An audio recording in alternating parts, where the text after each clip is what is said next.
ଭିତରେ ବର୍ଷା ପାଣି ପଡୁଛି। ଏ ବର୍ଷାରେ ଆମ ଘର ଭାଙ୍ଗିଗଲା ମା। ଏବେ ଆମେ କୋଉଠି ରହିବା? ମାରି ଆଜି ଦିନଟା ଧୈର୍ଯ୍ୟ ଧରି ରହିଯା।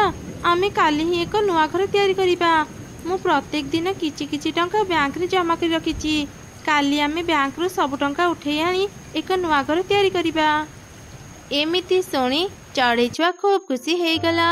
ପରଦିନ ସକାଳେ ବର୍ଷା ଛାଡ଼ିଗଲା। ମା ଛୁଆ ବ୍ୟାଙ୍କକୁ ଗଲେ। ସେମାନେ ବ୍ୟାଙ୍କରୁ ସବୁ ଟଙ୍କା ଉଠେଇ ଘରକୁ ଫେରୁଥିଲେ। ହଠାତ୍ ସେହି ସମୟରେ ଏକ ପକ୍ଷୀ ଶିକାରୀ ସେମାନଙ୍କୁ ଦେଖିଲା। ଆରେ ବା, ଏଇ ପକ୍ଷୀ ଗୁଡାକ ତ ଦେଖିବାକୁ ଭାରି ସୁନ୍ଦର। ମୁଁ ଏମାନଙ୍କୁ ଧରି ବଜାରକୁ ନେଇଯାଏ। ବଜାରରେ ଏଇ ପକ୍ଷୀମାନଙ୍କୁ ବିକ୍ରି କଲେ ଭଲ ଟଙ୍କା ପାଇବି। ଏମିତି ଚିନ୍ତା କରି ସେ ପକ୍ଷୀ ଶିକାରୀ ମା ଚଢ଼େଇ ଆଉ ତୋର ଦୁଇ ଛୁଆ ଉପରକୁ ତୀର ଛାଡ଼ିଲା। ସେ ତୀର ମା ଚଢ଼େଇର ଦେହରେ ବାଜିଲା। ସେ ସଙ୍ଗେ ସଙ୍ଗେ ତଳକୁ ଖସି ପଡ଼ିଲା। ତା ଦେହରୁ ରକ୍ତ ଝରୁଥିଲା।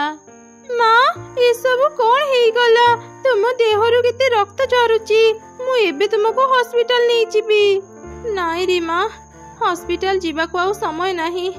ନିଶ୍ଚୟ କେଉଁ ଶିକାରୀ ତୀର ମାରିଛି। ସେ କେତେବେଳେ ବି ଏଠାକୁ ଚାଲି ଆସିବ। ମାରେ, ତୁ ଏ ଟଙ୍କା ବ୍ୟାଗ ନେଇ ଶୀଘ୍ର ଏଠାରୁ ଚାଲିଯା। ନା ମା, ମୁଁ ତୁମକୁ ଛାଡ଼ି କୁଆଡ଼େ ବି ଯିବିନି।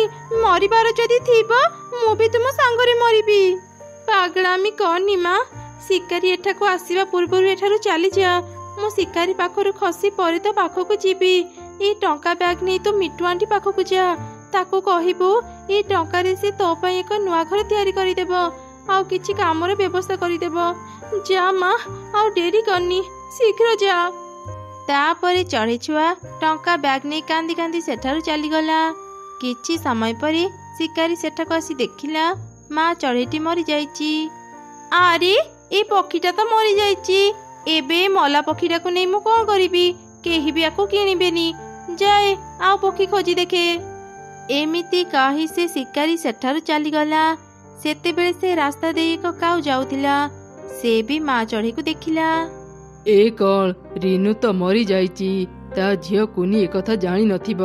ମୁଁ ଯାଏ ତାକୁ ଶୀଘ୍ର ଏକଥା କହିଦିଏ।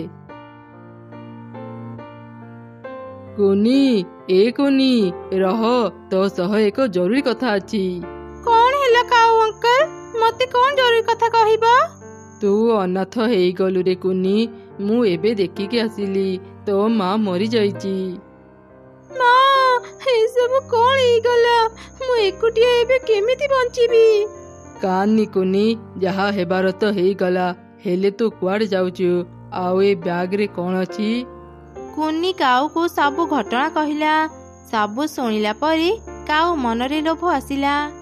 ଆରେ, ତୁ ସେ ମିଟୁ ପାଖକୁ ଯାନି। ସେ ଗୋଟେ ଚୋର। ସେ ଜଙ୍ଗଲର ଚଢ଼େଇମାନଙ୍କ ଘରୁ ଟଙ୍କା ଚୋରି କରେ। ତୁ ଯଦି ତା ପାଖକୁ ଯିବୁ, ସେ ତ ଟଙ୍କା ବି ଚୋରି କରି ନେଇଯିବ। ତୁ ମୋ ସାଙ୍ଗରେ ମୋ ଘରକୁ ଚାଲ। ମୁଁ ତତେ ନୂଆ ଘର ତିଆରି କରିଦେବି। ଆଉ ତୋ ପାଇଁ କାମ ବି ଯୋଗାଡ଼ କରିଦେବି। କାଉ କଥାକୁ ବିଶ୍ୱାସ କରି ଚଢ଼େଇ ଛୁଆ ତା ସାଙ୍ଗରେ ଘରକୁ ଚାଲିଗଲା। କାଉର ସ୍ତ୍ରୀ ତାକୁ ଦେଖି କହିଲା, ଆରେ, ତମେ ଚଢ଼େଇ ଛୁଆକୁ ଆମ ଘରକୁ କାହିଁକି ଆଣିଛ? ମୁଁ ତତେ ସେସବୁ କଥା ପରେ କହିବି। ତୁ ଆଗ କୁନି ପାଇଁ କିଛି ଖାଇବା ଆଣିଦେ। ତାକୁ ଭୋକ ଲାଗିଥିବଣି। ତାପରେ କାଉର ସ୍ତ୍ରୀ କିଛି ଖାଇବା ଆଣିଲା। କୁନି ସେ ଖାଇବା ଖାଇଲା। ଏମିତି କିଛି ସମୟ ପରେ ରାତି ହେଇଗଲା। ରାତି ହେବା ପରେ କାଉ ତା ସ୍ତ୍ରୀକୁ ସବୁ ଘଟଣା କହିଲା। ଆରେ ବା, ଦେଖୁଛି ତମ ମୁଣ୍ଡରେ ବହୁତ ବୁଦ୍ଧି। ଏବେ ସେ କୁନି ଶୋଇ ପଡ଼ିଲାଣି। ଚାଲ ଚାଲ, ଶୀଘ୍ର ତା ପାଖରେ ଥିବା ବ୍ୟାଗକୁ ଚୋରି କରି ନେଇ ଆସିବା। ସେ ଯଦି ଉଠିଯିବ ଆମେ କିଛି ବି କରିପାରିବାନି। ଏମିତି କଥା ହେଇ ଦୁଇ କାଉ ଚଢ଼େଇ ଛୁଆର ଟଙ୍କା ବ୍ୟାଗକୁ ଚୋରି କରି ନେଇ ଆସିଲେ। ପରଦିନ ସକାଳେ, କାଉ ଅଙ୍କଲ, କାଉ ଆଣ୍ଟି, ଏ ଟେବୁଲ ଉପରେ ମୁଁ ମୋ ଟଙ୍କା ବ୍ୟାଗ ରଖିଥିଲି। ହେଲେ ଏବେ ମୁଁ ମୋ ଟଙ୍କା ବ୍ୟାଗ ପାଉନି। କଣ ହେଲା? ତୁ ଏ ଟେବୁଲ ଉପରେ ଟଙ୍କା ବ୍ୟାଗ ରଖିଥିଲୁ? ଆରେ, କଣ ସର୍ବନାଶ କରିଦେଲୁ? ରାତିରେ କିଛି ଚୋର ଚଢ଼େଇ ବୁଲନ୍ତି। ସେମାନେ ହିଁ ତ ଟଙ୍କା ବ୍ୟାଗ ଚୋରି କରି ନେଇଯାଇଥିବେ। ରାତିରେ ଝରକା ଖୋଲା ଥିଲା। ସେଇ ଝରକା ପଟେ ହିଁ ଚୋରମାନେ ଘରେ ପଶିଥିବେ। ଏ ଛୋଟ ଝିଅଟି ସହ ଏମିତି କାହିଁକି ହେଲା? ଏବେ ଝିଅଟିର କଣ ହେବ? କୁନି, ଆମେ ଏତେ ଧନୀ ନୁହଁ ଯେ ତତେ ଆମେ ଖାଇବାକୁ ଦେଇପାରିବୁ। ଶୁଣ କୁନି, ଏଇ ଜଙ୍ଗଲରେ ଥିବା ଧନୀ ଚଢ଼େଇ ମାନଙ୍କ ଘରକୁ ଯାଇ ତୁ ଭିକ ମାଗେ। ତୁ ଯଦି କହିବୁ ତୁ ଅନାଥ ଛୁଆ, ସମସ୍ତେ ତତେ ଭିକ ଦେବେ। ସେଇ ଭିକ ଧରି ତୁ ଆମ ଘରେ ଆସି ରହିପାରିବୁ। ତାପରେ କାଉମାନେ କୁନିକୁ ଭିକ ମାଗିବା ପାଇଁ ପଠେଇଦେଲେ। କୁନି ଏକ ଧନୀ ଚଢ଼େଇର ଘରକୁ ଗଲା। ମତେ କିଛି ଖାଇବାକୁ ଦେଇପାରିବେ? ମୋର ବାପା ମା ନାହାନ୍ତି, ମୁଁ ଅନାଥ ଛୁଆ। ଆଚ୍ଛା ଆଚ୍ଛା, ଏଇ ନେ କିଛି ଟଙ୍କା, ଖାଇବା କିଣି ଖାଇବୁ। ଏମିତି କୁନି ସମସ୍ତଙ୍କୁ ଭିକ ମାଗି ମାଗି ମିଟୁ ଘରେ ପହଞ୍ଚିଗଲା। ମିଟୁ ଘରୁ ବାହାରିଲା। ଆରେ କୁନି ମା, ତୁ ଏମିତି ଭିକ କାହିଁକି ମାଗୁଛୁ?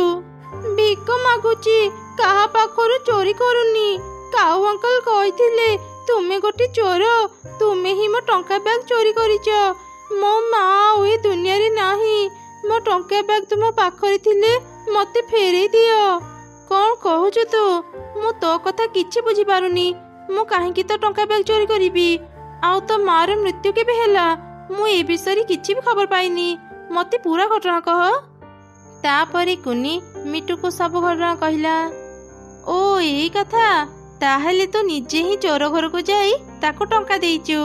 ଏବେ ତୁ ଛୋଟ, ସେଥିପାଇଁ ତୁ ଜାଣିନୁ ସେ କାଉ ଆଉ ତାର ସ୍ତ୍ରୀ ସବୁଠୁ ବଡ ଚୋର।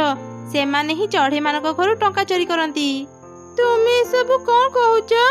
ତାମାନେ ସେ କାଉ ମାନେ ପ୍ରକୃତ ଚୋର? ସେମାନେ ହିଁ ମୋ ଟଙ୍କା ବ୍ୟାଗ ଚୋରି କରି ମତେ ଭିକ ମାଗିବାକୁ ପଠେଇଛନ୍ତି।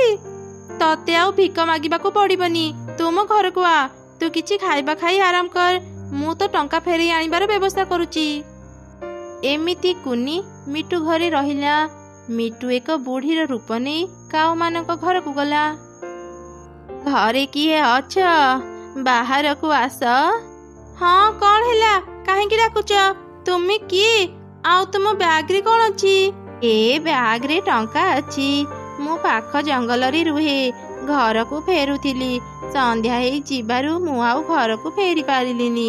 ଆଜି ରାତି ମତେ ତୁମ ଘରେ ରହିବାକୁ ଦେଇପାରିବ? ହଁ ହଁ ବୁଢ଼ୀମା, ଆଜି ରାତି ତୁମେ ଆମ ଘରେ ରହିପାରିବ। ଆସ ଆସ, ଭିତରକୁ ଆସ। ଏମିତି କାଉମାନେ ମିଟୁକୁ ତାଙ୍କ ଘରକୁ ନେଇଗଲେ, ଆଉ ତାକୁ କିଛି ଖାଇବା ଦେଲେ। ରାତିରେ ମିଟୁ ନ ଶୋଇ ଶୋଇବାର ଅଭିନୟ କଲା। ଅଧରାତିରେ କାଉମାନେ ଉଠି କଥା ହେଲେ।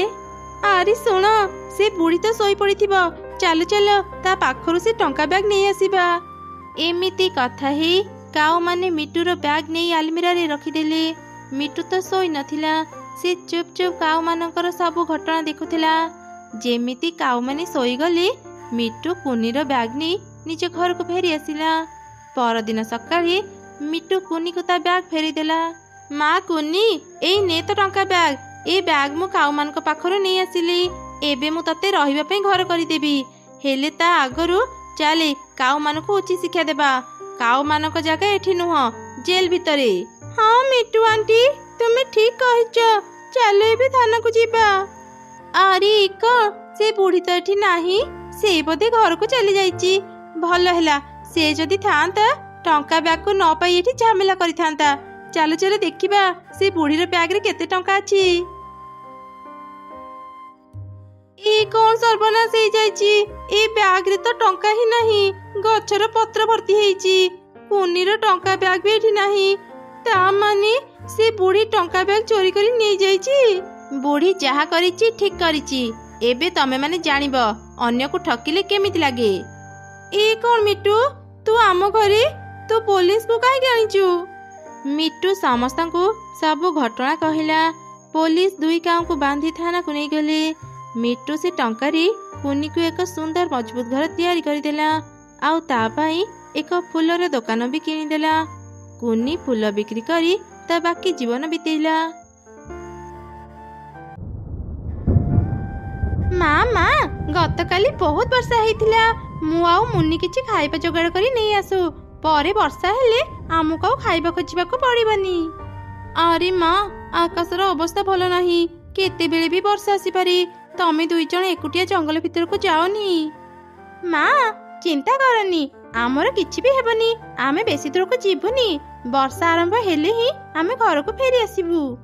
ଆଚ୍ଛା ହଉ ଯାଅ, ହେଲେ ଘରକୁ ଶୀଘ୍ର ଫେରି ଆସିବ। ତାପରେ ସେ ଦୁଇ ଭଉଣୀ କୁନି ମୁନି ଜଙ୍ଗଲ ଭିତରକୁ ଗଲେ। ସେମାନେ କିଛି ଖାଇବା ଯୋଗାଡ଼ କରିଛନ୍ତି କି ନାହିଁ, ହଠାତ୍ ଆକାଶ ଅନ୍ଧାର ହେଇଗଲା। ଦିଦି, ଆକାଶ ଅନ୍ଧାର ହେଇଗଲାଣି। କେତେ ଚୋରି ବିଜୁଳି ଚମକୁଛି।